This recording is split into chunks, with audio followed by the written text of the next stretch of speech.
Iran ও যুক্তরাষ্ট্রের মধ্যে চলমান হামলা পাল্টা হামলায় মধ্যপ্রাচ্যের নিরাপত্তা পরিস্থিতি খুবই অবনতি হয়েছে।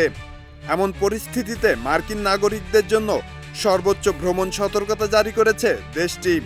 এক নির্দেশনায় মধ্যপ্রাচ্যে অবস্থানরত ও ভ্রমণে ইচ্ছুক নাগরিকদের নিরাপত্তা পরিস্থিতি বিবেচনা করে ভ্রমণের সিদ্ধান্ত পুনর্বিবেচনার আহ্বান জানিয়েছে মার্কিন পররাষ্ট্র দপ্তর। এদিকে ইরানের বিরুদ্ধে বড় ধরনের সামরিক অভিযানের প্রস্তুতি নিচ্ছে ট্রাম্প প্রশাসন। ওমান উপসাগরে মার্কিন সামরিক অবরোধ জোরদারের পাশাপাশি হরমুজ প্রণালী ও ইরানের দক্ষিণ উপকূলে সপ্তম দিনের মতো বোমাবর্ষণ করেছে মার্কিন বাহিনী।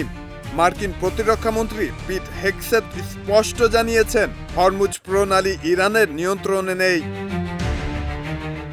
অন্যদিকে ইরানের সম্ভাব্য পারমাণবিক ও বিদ্যুৎ অবকাঠামোতে বড় ধরনের হামলার উদ্দেশ্যে ইসরায়েলে কয়েক ডজন অতিরিক্ত রিফুয়েলিং বিমান পাঠাচ্ছে যুক্তরাষ্ট্র।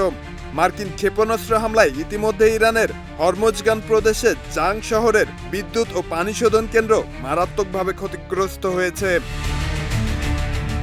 পাল্টা জবাবে ইরানও জর্ডান, কাতার, বাহরাইন ও ইরাকে অবস্থিত মার্কিন ঘাঁটিগুলোতে হামলা জোরদার করেছে। ইসরায়েলের প্রধানমন্ত্রী বেনিয়ামিন নেতানিয়াহু ইরানকে সতর্ক করে বলেছেন, এবার হামলা হলে তার পরিণতি হবে নজিরবিহীন ও ভয়াবহ।